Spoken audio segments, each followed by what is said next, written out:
Hey peeps, Sara here from Sparrow Springs and welcome back to my channel. In today's video, I have created a step-by-step abstract watercolor tutorial. We're going to talk about the materials used, the planning process, how I mix my colors, the watercolor techniques used, and in general, how I execute and problem solve during the process. If you're new here, be sure to hit that subscribe button and turn on the notifications. Now let's get started. Materials include Grumbacher Academy watercolors in the tube, a number 6 round paintbrush, rubber cement for liquid mask, premium cold press watercolor paper, drafting tape, and paper towel. Now some people can just play with paint and come up with an amazing piece of abstract. I can't. I need to plan. But the beautiful thing is that this can be learned, so I want to walk you through an example of how I plan out an abstract painting. For me, what makes an abstract painting appealing can be broken down into 3 things: color, contrast, and composition.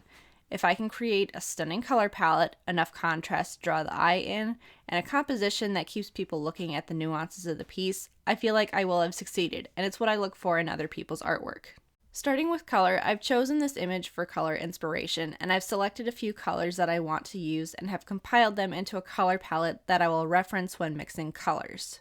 To create contrast, I plan to use rubber cement to mask off sections to preserve some bright white sections and place some of my darkest values next to it. For the composition, I'm choosing to go with a symmetrical balance. Elements will include taped edges for a clean look, a white center line surrounded by dark values to create a focal point, and color blocks evenly distributed above and below the center line to create balance. I don't always have a plan this detailed, but I do find that my paintings turn out better if I take the time to do this. Now on to the good stuff. Jumping in, I have taped my edges with my drafting tape and have begun applying rubber cement along the center to mask off a section of white. This allows me to paint freely without worrying about losing my whites. Then I set this aside to dry while I mix and swatch out my colors. I'm going to throw out my inspiration palette to the side so you can compare as I mix. The first color was left over from a previous painting, but I thought it was perfect for this palette. I believe it was a mixture of cadmium yellow, burnt sienna, and a little bit of alizarin crimson. Then I jump into mixing my green. It took me a little longer to mix this color because of 2 things. I started with too much water, so I had to add quite a bit of paint to get a darker value, and I misjudged the value. When compared to the rest of these colors, the color I'm going for looks very green, but if you were to place it next to a green, it would actually appear more brown. So I started with phthalo green and added burnt sienna. These are the main colors I used to mix, but I did add a little bit of cadmium yellow and yellow ochre to see if I could brighten it up just a bit.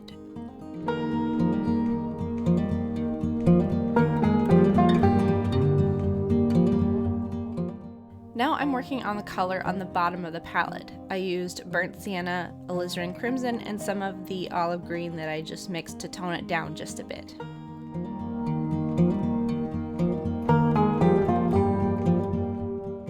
Then in my next color, I used some of the previous color and watered this one down quite a bit for a lighter value. And then I tinted it with alizarin crimson and my pre-mixed olive green to tone it down as well. With my final color, I deviated a little bit to include another dark value. I started with burnt sienna and added phthalo green and alizarin crimson to get a deep chocolate brown.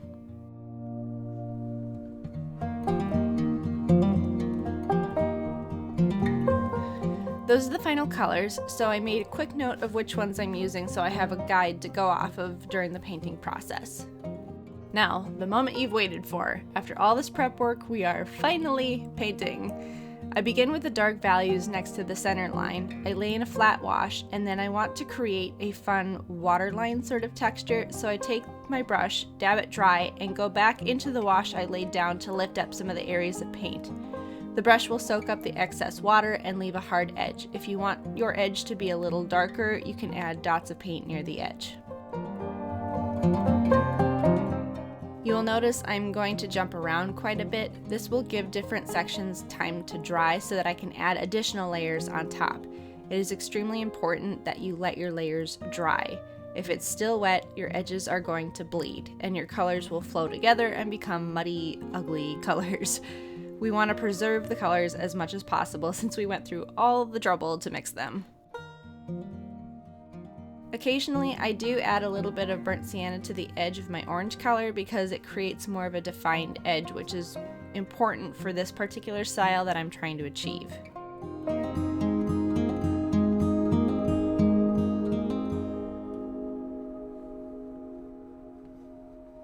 As I continue to lay in blocks of color, I'm trying to maintain my planned composition with the lighter values farther out from the center line.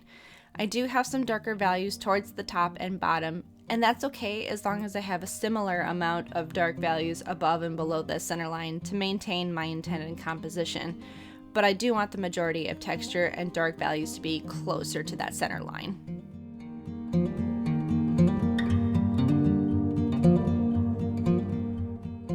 I'm working carefully to overlap colors and get some interesting lines overlapping one another. This gives it that signature waterline look, or even like a smoky look. I started doing this after watching a watercolor course, and the instructor was emphasizing how to create those smooth transitions from color to color, not muddying your colors, and working with a wet surface to prevent hard edges. Now, in the context of what he was explaining, he was absolutely right, but it gave me the idea to try this in an abstract painting in an attempt to create a fun texture.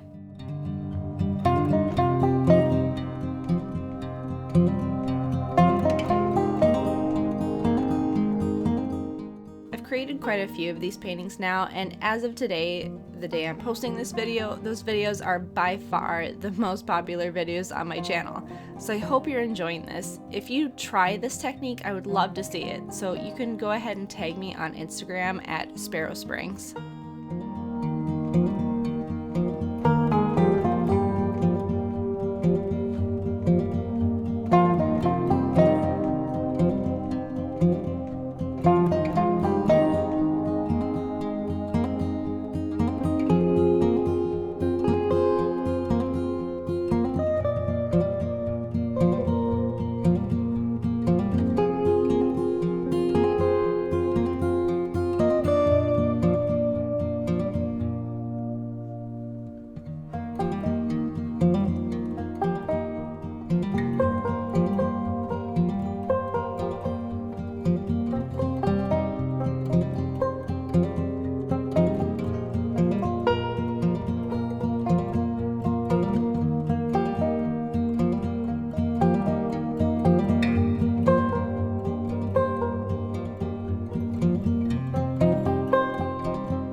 Now once I have all my color blocks laid in, I want to make some of those edges pop even more. So I'm going in with a little bit of clean water in my brush, and I'm going to scrub in some of the larger blocks and then dab it up with a clean paper towel to lift the pigment.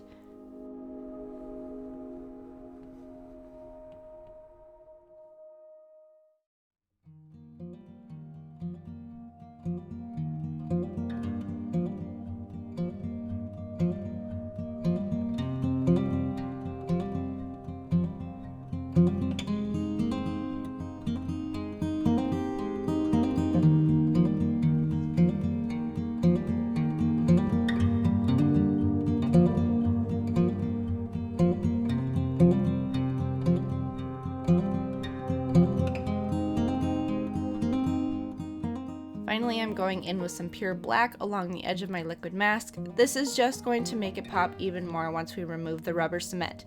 Sometimes I will even use a little bit of India ink to get some really dark values.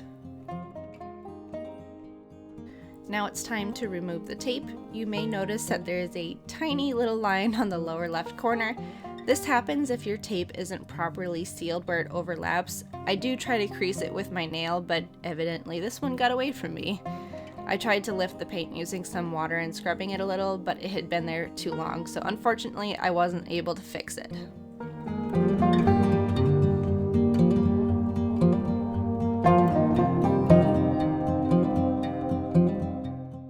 Lastly, I remove the rubber cement. I find it works best to gently rub it off, so make sure that your paint is thoroughly dried before you do this. I purposely applied it loosely so that I would have more of a textured edge, but you can certainly apply it in a bit more thickly and cleanly for a smoother edge.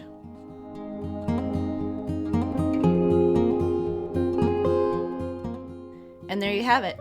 Have fun with this, peeps, and don't give up. I can't tell you how many failed abstract paintings I have just sitting around, so come up with a plan and keep working at it.